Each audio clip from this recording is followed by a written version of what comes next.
Good afternoon, नमस्कार। दर्द, कष्ट, ये क्या दोनों सेम है मीनिंग में? किसी को दर्द होता है, किसी को कष्ट होता है। इंग्लिश में अगर देखा जाए तो पेन एंड सफरिंग। कई बार ये शब्द बार बार आती है हमारी ज़िंदगी में, आती है, आता रहेगा जब तक इंसान है। इम्पॉर्टेंट चीज़ ये है कि ये समझने के लिए कि दर्द और सफरिंग का जो लिंक है वो क्या है। देखिए, दर्द सबको होता है, फिज़िकली, मेंटली, इमोशनली, स्पिरिचुअली अभी नहीं पता मुझे, बट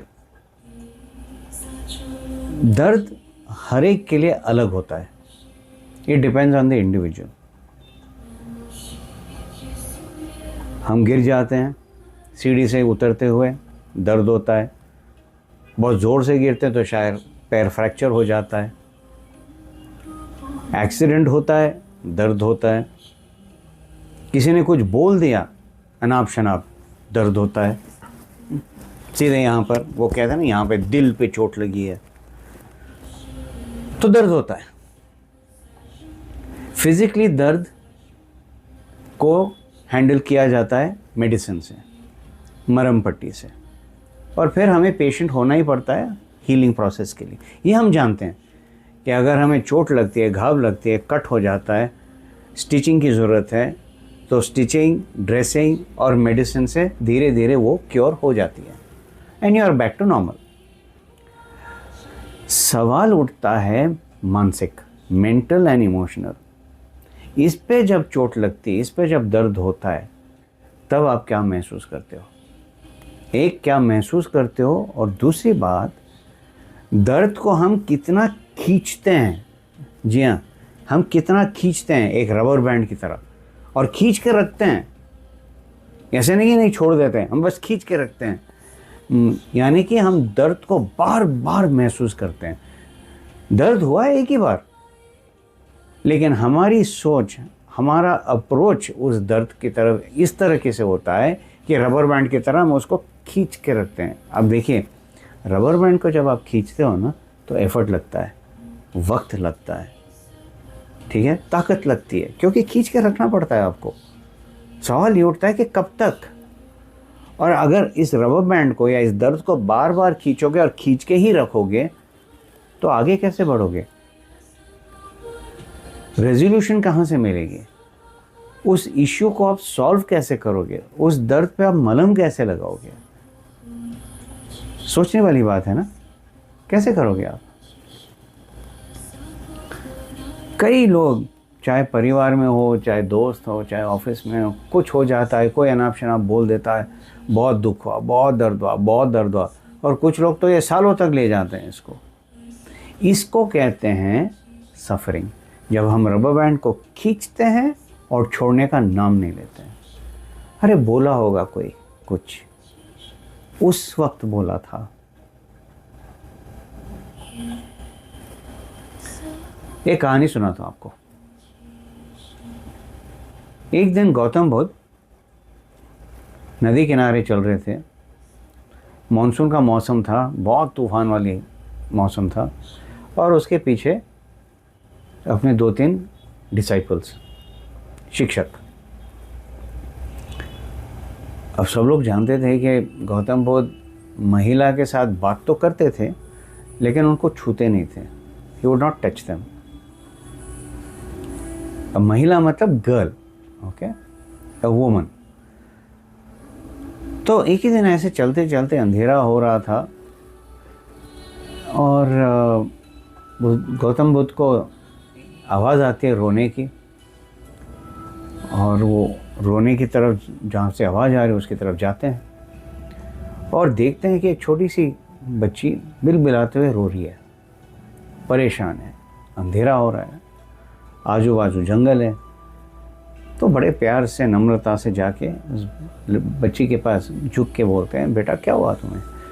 तो वो कहती है, मैं नदी के उस पार रहती हूँ, वहाँ से इधर आया था क्योंकि मेरी माँ बीमार है। मैं दवाई के लिए यहाँ पे एक गांव है उसमें आई थी, दवाई तो ले ली, लेकिन अब वापस कैसे जाऊँ, क्योंकि जिस नाव से मैं आया था वो नाव और नाव वाला तो दोनों चला गया। अब मैं यहाँ फंसा हूँ, मेरी माँ मेरी इंतज़ार करती होगी, अब मुझे समझ में नहीं आ रहा कि मैं उस पार कैसे जाऊँ। तो गौतम बुद्ध बड़े ही प्यार से मुस्कुराते हुए कहते कोई बात नहीं, आप अपनी माँ के पास ज़रूर पहुँचोगे। तो उन्होंने किया क्या, अपनी पीठ की तरफ इशारा किया और वो चढ़ जाओ मेरे पीठ पे। तो पहले तो वो लड़की देखती है और परेशान होती है और फिर नहीं डरो मत, बैठ जाओ। तो वो चढ़ जाती है। शाकुमुनि उठते हैं, नदी के अंदर अपना पैर रखते हैं, पानी वेस्ट हाई है, कमर तक आती है, तो वो चलते हुए चले जाते हैं। नाव उस तरफ चले जाते हैं, नदी के उस किनारे चले जाते हैं, वो झुक जाते हैं, छोटी लड़की उतर जाती है, गले लगाती है, थैंक यू बोलती है और चले जाती है। फिर शाकुमुनि घूम के देखते हैं कि नदी के उस पार उसके जो शिष्य हैं वो आंखें बड़े बड़े करके घूर के देख रहे हैं और परेशान है बिल्कुल। तो उन्होंने मुस्कुराया और फिर आश्रम की तरफ चल पड़े। 2 दिन बीत गए, 3 दिन बीत गए, अपना रेगुलर रूटीन में लग गए। गौतम बुद्ध प्रवचन करना, भिक्षा मांगने जाना, फिर आना, फिर प्रवचन करना और फिर सो जाना। 2 दिन बाद उनको नोटिस करते हैं कि ये 3-4 जो शिष्य उनके साथ थे उस दिन, वो लड़की वाली किस्से के टाइम, अपने चेहरे पे उनका रंग निकला हुआ है, डिस्ट्रैक्टेड हैं, फोकस नहीं कर पा रहे हैं प्रवचन पे। तो उन्हें बोलते हैं बच्चों प्रॉब्लम क्या है बताओ, 3 दिन से देख रहा हूँ आप लोग क्या जो मेंटल फोकस है वो नहीं है, आप कंसंट्रेट नहीं कर पा रहे हो, आप ध्यान नहीं दे पा रहे हो, क्या प्रॉब्लम है।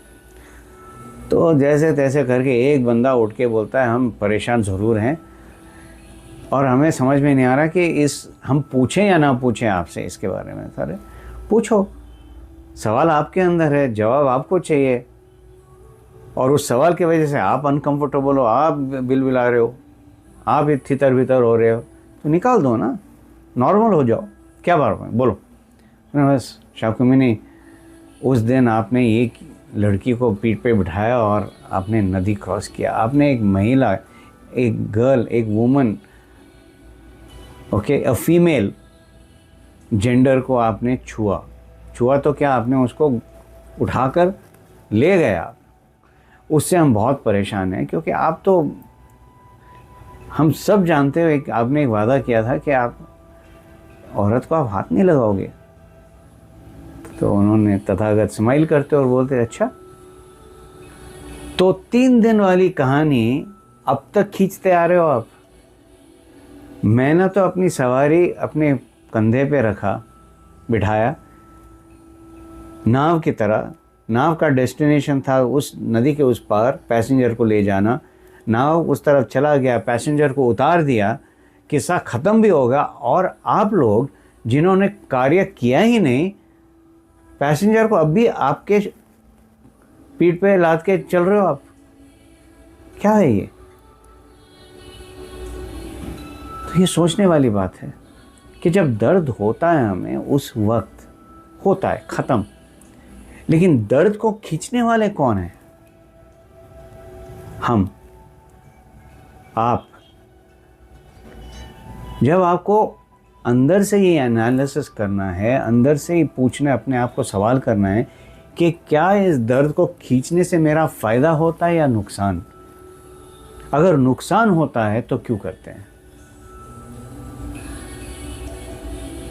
नुकसान क्यों करना चाहते हो अपने आप के साथ, दूसरों का तो छोड़ो, लेकिन आपकी हरकतों से दूसरे भी परेशान हो जाते हैं क्योंकि आगे नहीं बढ़ सकते हो ना। और जब आगे नहीं बढ़ सकते हो तो फिर प्रोग्रेस कैसा होगा, ग्रोथ कैसी होगी, अचीवमेंट कैसी होगी, आपका जो लक्ष्य है जो आपने खुद रखा है उसकी तरफ आप कैसे बढ़ सकते हो।